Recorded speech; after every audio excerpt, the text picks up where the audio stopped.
The National Broadcasting Company presents another in the series of famous stories for the young of all ages. Adventure Ahead. This week, a classic story of espionage and intrigue. Greenmantle by John Buchan.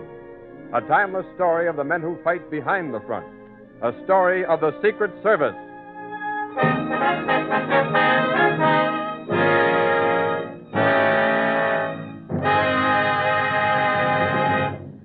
Adventure Ahead.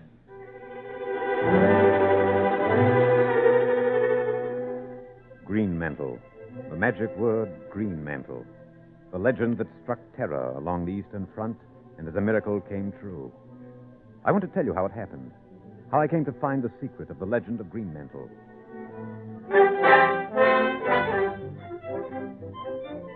It all began at the British Foreign Office one afternoon in the early days of the war. Major Henry? Yes? The Colonel's expecting you. This way, please. Thank you. Step right in, sir. Morning, Colonel. Well. How are you, Dick? Ready for your new assignment. I'd hardly recognize you in that civilian outfit. It does seem a little strange. It's a good disguise. I only hope it fools the Germans as well. Oh? Into Germany this time? Very heart of it. Berlin, Vienna, Southern Europe, right under the noses of the German Secret Service. I see. Must be important. Dick, the course of the war in the Southeast may well depend upon information that you and your assistants obtain. Oh, then I'm not working alone, sir. Well, not entirely. It's a dangerous mission. I've assigned 2 men to help you. Just a moment. Yes, sir? Send in Blenkiron and Sandy Cospatrick, will you? Yes, sir. Sandy. Is he back from the Crimea? Arrived a few days ago.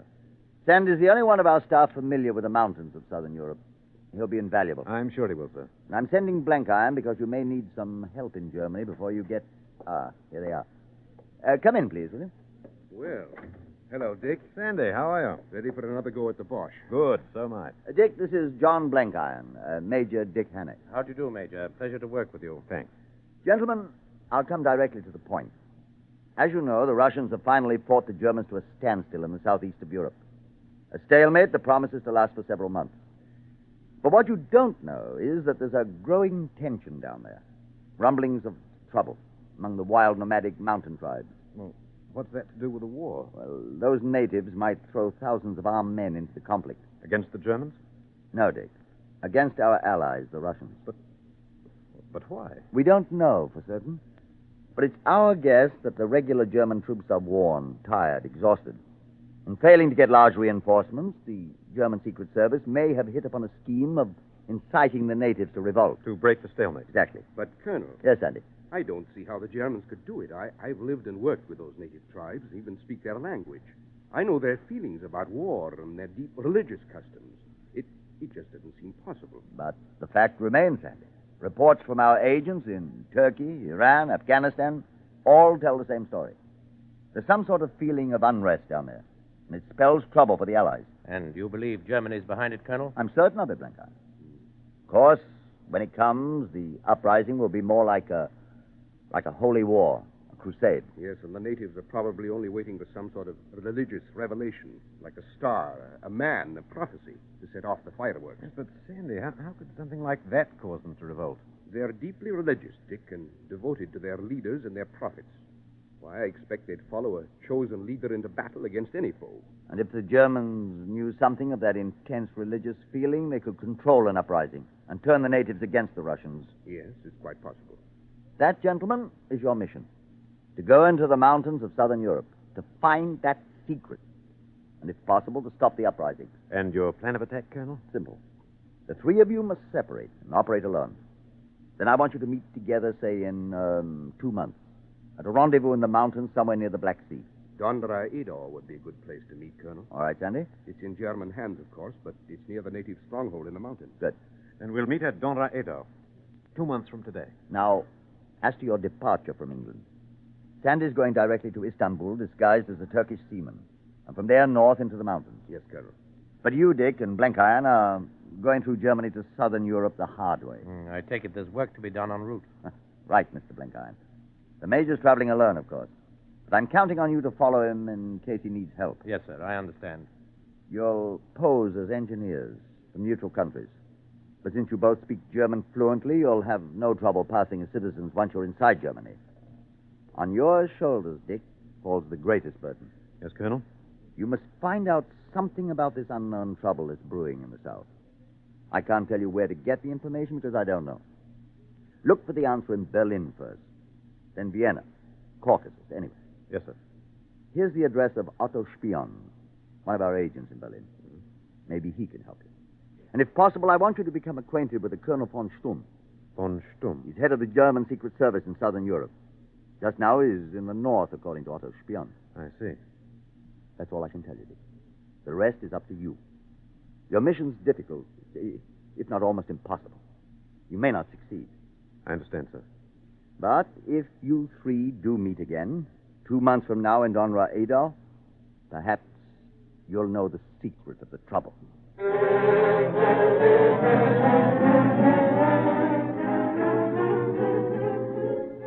Sandy left for Istanbul that night, and leaving Blank Iron to follow me within a week, I flew from England to a neutral country, carefully rehearsing the part that I must play to gain the Germans' confidence.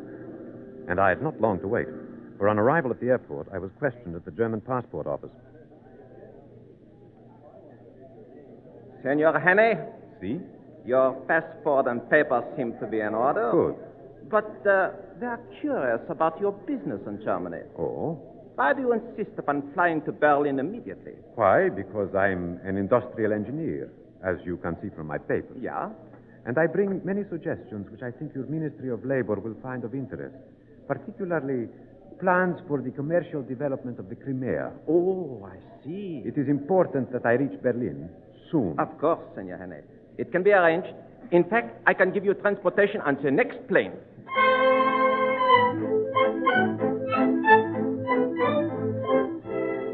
No, senor. It is impossible to find a hotel room anywhere in Berlin. But I must find one. Here, now. Well, I see what I can do, senor. Who is that man, the new one? His name is Hane, a neutral. But his face seems familiar. You have checked his passport? Of course. Everything is in order.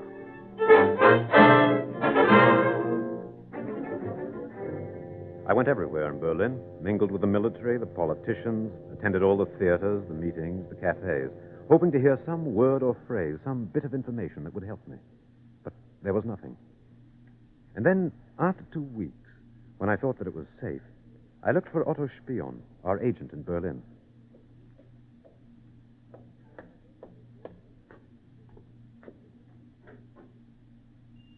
Ah, good evening, Fräulein. Good evening. I just happened to be passing by your shop. I thought I'd stop in. Ja, mein Herr. Very nice shop you have here, Fräulein. It belongs to my father. Oh? Herr Otto Spion? Ja, mein Herr.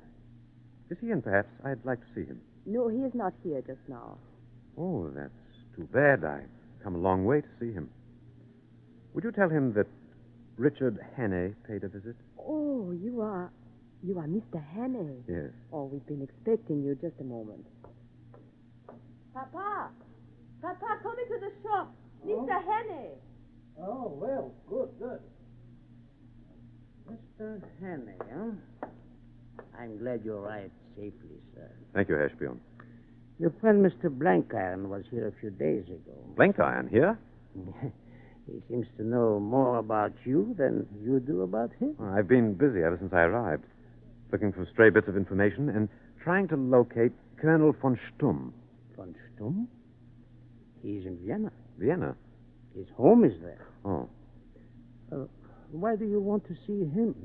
I must find some vital information. He's a difficult, dangerous man.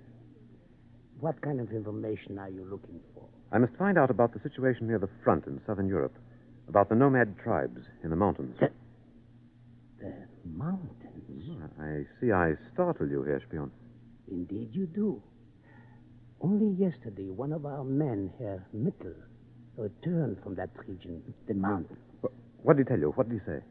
He was afraid to talk, even to me. He told you nothing? He was even afraid to write a report. Where can I reach him? I'll give you his address. It's near the Wilhelmstrasse. I'll find it. But be careful.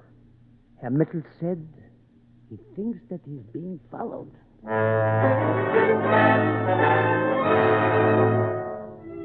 All the way across Berlin I ran, into a shabby tenement, up the noisy stairs to the unlocked door of Mittel's room. But I was too late, by minutes, for he'd been shot within the hour and lay there weak and dying on the floor before me. Mittel, speak to me. I'm your friend. Try to talk to me. Mittel, try to talk. Tell me about the trouble in the south, the mountains. Trouble will be trouble. Yes, I know, but what's going to happen there? Happen? Yes. Greenmantle. Greenmantle. That one meaningless word, Greenmantle, and he was dead. The first time I'd heard it, but that word was destined to roar in my brain 1,000 times again. I knew it was important, and I resolved to go to Vienna to see von Stumm.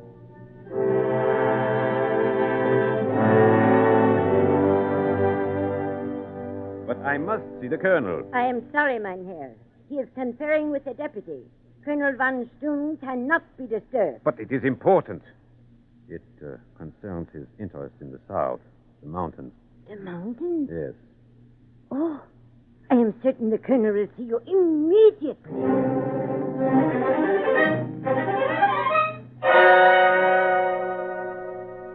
I must apologize for keeping you waiting, Herr Hanne. That's quite all right, Colonel. I was discussing some matters with Rasta Bey, the young man who passed you in the doorway.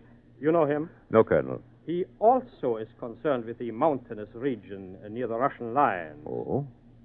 But suppose you come to the point of your visit, Herr Hanne. What interest do you have in the region? My interest, Colonel, is mainly one of economics. Oh, so. As I've told you, the government in Berlin has directed me to survey the newly conquered territory with a view toward establishing certain slave labor factories. Oh. And you wish to know something of the possibilities of the region in that regard? Exactly, Colonel. Well, I can give you that sort of information, I suppose. Just a moment, I get my portfolio.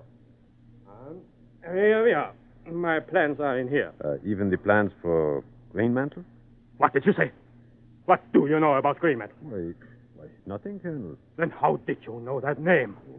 Rumor, perhaps. I heard it mentioned around the government offices. No one seems to know much about it. Oh, I see. That's different. I'm sorry, Colonel. I didn't realize it was a military secret. I'm sorry. That's all right, honey.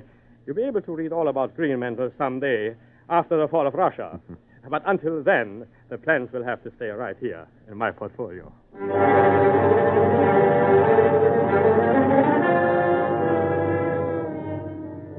I knew then that part of the secret of Greenmantle was in Vienna, and somehow I must get those papers. Walking back from my visit, near the Bristol Hotel, I had a strange encounter when... Oh, no. I beg your pardon. Quite all right. My fault. I was... Blank iron. Careful. Let's step down this alley. No idea how glad I am to see you, Blank Iron. I'm at your service, Major. Blank Iron, want to commit a burglary? Of course. What is it, a piano? Harder than that. Some confidential papers in a portfolio at von Stumm's. But that place is surrounded by policemen, soldiers, day and night. That's right. Won't be a simple task. But I think we can handle it, Major. First of all, we'll have to borrow a few boxes of groceries.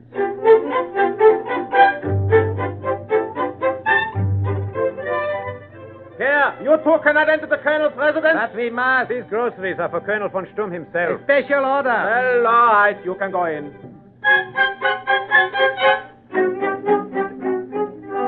But there must be a mistake. We did not order all these groceries. We don't know about that. All we do is deliver. Well, you can leave them if you must. I'll tell the colonel about it as soon as he wakes up.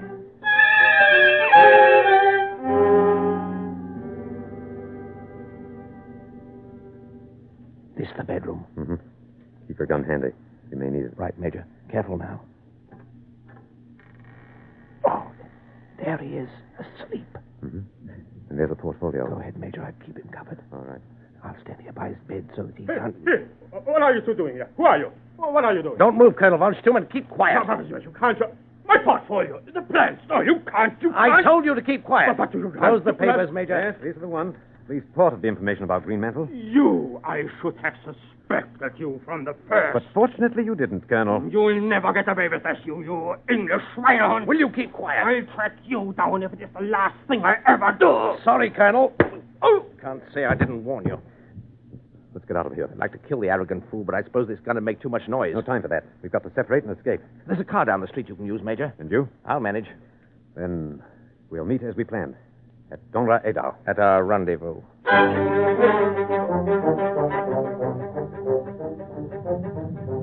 Precious plans concealed upon me. I left Vienna, speeding westward in the car Blenkiron had stolen. It was a wild ride, over rough, deserted roads and highways with my foot jammed down upon the floorboard, nursing every bit of speed I could. Although I had a few hours' start, I knew the alarm would soon be out and the roads would be thick with men and cars searching for me, waiting to kill me and take back the secret papers.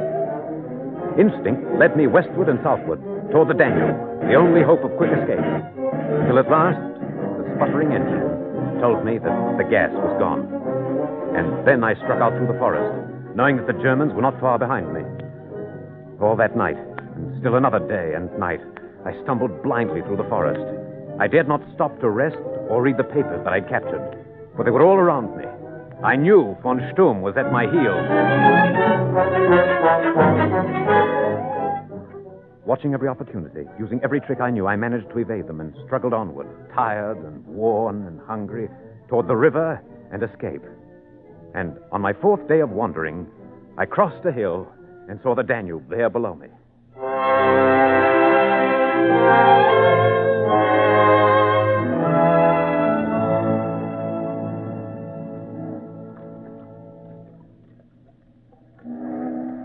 Stand to there. Stand to. Hold the line. Want to get in the way? Aye, Captain. Captain Schenk! Oh, Captain Schenk! Huh? Well, what's the matter? This man here, Captain, just came on board, wants a job. Oh, so? Yes, Captain, I need a job. Ever worked on river barges before? Well, yes, I have. I'm an engineer. Could use another engineer. Long trip ahead. I can handle the job, Captain Schenk. All right, it's yours. Take this string of barges all the way down the Danube with me, and it's worth 5 marks a day. Good enough. And what is our destination? Well, half the cargo goes to Sevastopol. Yes, Captain. And the rest goes to a port over close to the mountain, place called Donra Edau.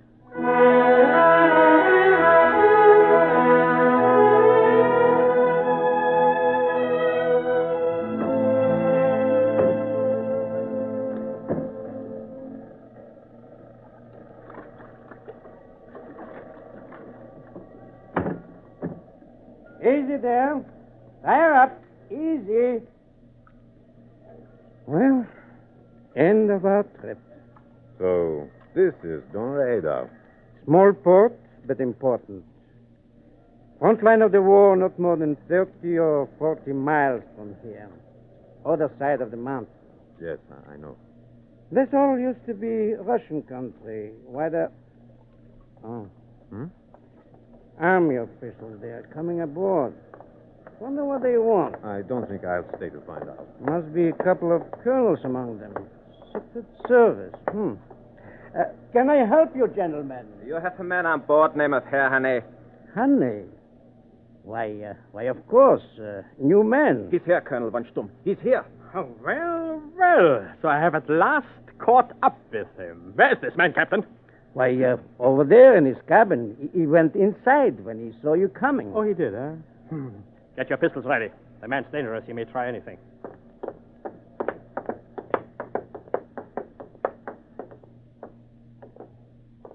Now, Captain. Yes, sir. His cabin here. This is it. Then throw open the door and let us kill the rat we have trapped. Why, he's gone!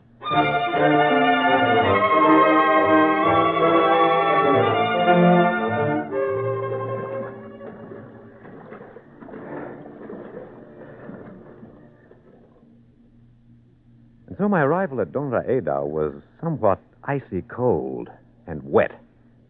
Although I had escaped von Sturm again, there wasn't much relief in knowing that he was so close behind me, trailing me, guessing my every move. The day was soon at hand, however, for our rendezvous, and I waited at a table in a small sidewalk cafe, the appointed place at the appointed time. Soon, two figures approached me. I presume this gentleman wouldn't mind if we sat here? I hope not. Sandy, Blenkiron, welcome. Sit down, sit down. Hello, Dick. We meet again, eh, Major? Yes, and it's good to see you both. Blenkiron, you had trouble? Not a bit, Major. My life's been quiet since you left me. You, Sandy? Well, nothing happened on my sea journey, Dick, but since I arrived a week ago, I've been up in the mountains, talking with the natives. Oh, tell me. The nomad tribes are in an ugly mood. Why, Sandy? Because their prophets foretold the arrival of a leader who's soon to appear and lead them into battle. A prophecy. He's sort of a legendary figure. A man they've never seen before. And his name? Greenmantle. Oh, that confirms the papers, the plans we stole, Major. It does, Blenkiron. What's all this about, Dick? We also know something of Greenmantle, because we stole the plans of this uprising from von Stumm. The German Secret Service? Mm-hmm. Look here, Sandy. All this? Yes, Sandy.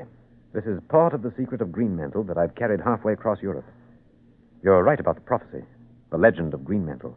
But listen, the Germans plan to produce a live man, a leader, a flesh and blood Greenmantle to fulfill that prophecy, to lead the nomad tribes against our allies. But that's impossible. The Greenmantle doesn't exist. Not unless the Germans produce a bogus leader, a man who claims to be Greenmantle.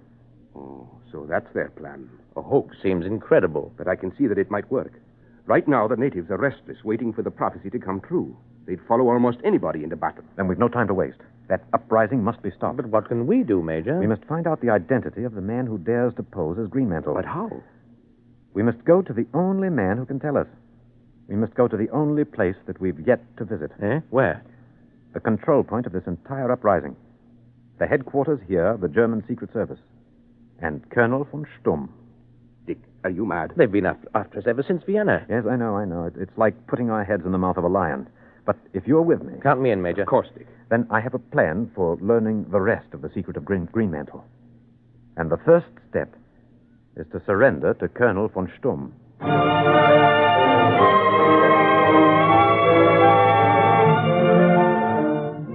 Well, gentlemen, I must say I never expected to catch all three of you.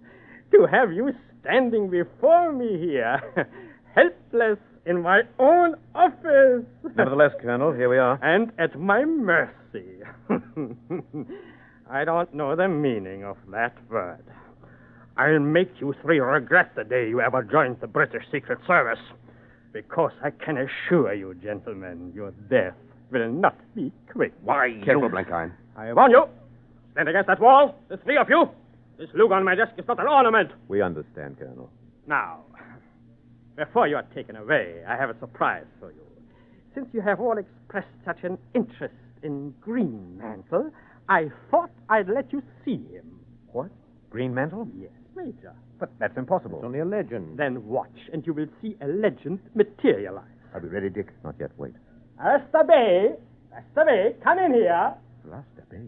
I heard that name before. Rasta Bay. You call me, Colonel? Come here. I remember him now. I saw him in Vienna. Look at his cape, Major. Emerald green. The emblem of Greenmantle. Rasta Bay, Yes, Colonel? show these gentlemen your beautiful green cape. Yes, sir. Ah, You see? good. And now tell them what your new name is going to be in just a few hours. My name will be Greenmantle. I will be great man. Hero. Great man. All right, man. Now. Catch his attention. I'll grab the gun. I will be hero. Greenmantle. Very good. You're excellent for the past. I will be greatest man in... Look out, Colonel! No, you don't, Colonel. My pistol! Careful there, Colonel. I've got the gun now. You all right, Sandy, Major? Yes, all right. No, you can't get away with it! Keep him covered, Blenkiron. Yes, Major. What you do? What you do? Take off that cape. No. I no take off. I am hero. That's what you think. Take off that cape. No. No, I run away. I run away. I'll take care of that. Oh, what have you done? You have killed him! Oh, no, Colonel. He's just wounded. Now keep quiet. Sandy. Yes, Dick? The green cape. Grab it. Right. What are you doing? You can't do that! Colonel, if you don't keep still, I'm going to bust you over the head again. What are you going to do? I'll tell you what we're going to do, Colonel von Stumm. The nomad tribesmen are going to be led into battle after all, but they won't be led against our side as you'd planned. Instead, they'll attack and fight the Germans. No! No! You can't do that! No! Not so much noise there, Colonel. All right, Dick, I'm ready to ride. You look fine, Sandy. It's just like it was made for me. Maybe it was. Well, let's go, Dick. All right, and Blenkiron. Yes, Major. You'll stay here and watch the Colonel? Of course, Major. Be careful von Stumm doesn't play any tricks on you. I've got him covered. Good luck.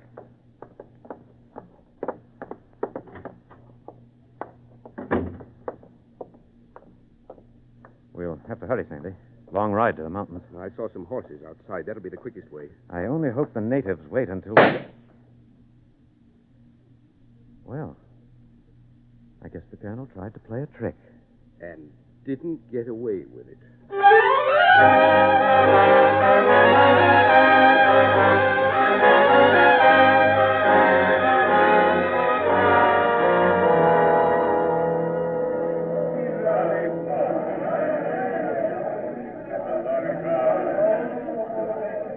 The natives were assembled and waiting as we rode into their camp. I stood aside there, watching Sandy as he moved up through the milling mass of men. And a hush fell over them, like a spell. And Sandy spoke out, loud and clear. Men of the mountains, your prophets have told you that Greenmantle would come and lead you into battle. I ask you now to follow me, to attack the Germans who cringe beneath the blows of our allies. If you believe your prophets, if you believe the legend of Greenmantle, then follow me to victory, into battle against the Germans.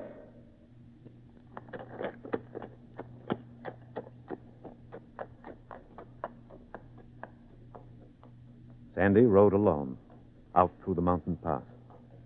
And he was almost beyond their sight before the first few natives took their guns and rode behind him. Then others fell in behind the leaders. And there were more and more, until at last every man of them rode out, roaring through the mountain pass, storming toward the German lines to crack the eastern front.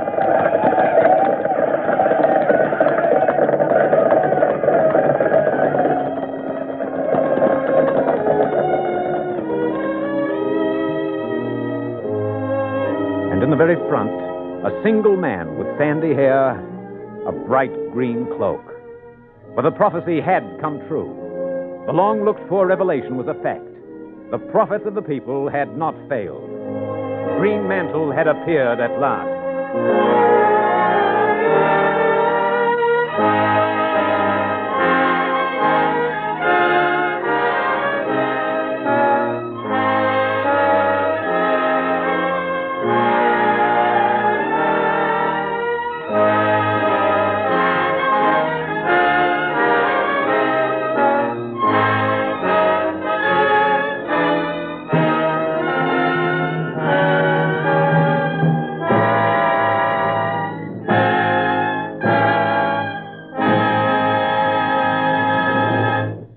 Adventure Ahead has presented the famous John Buchan story, Greenmantle, in a radio dramatization by Tom Goutet.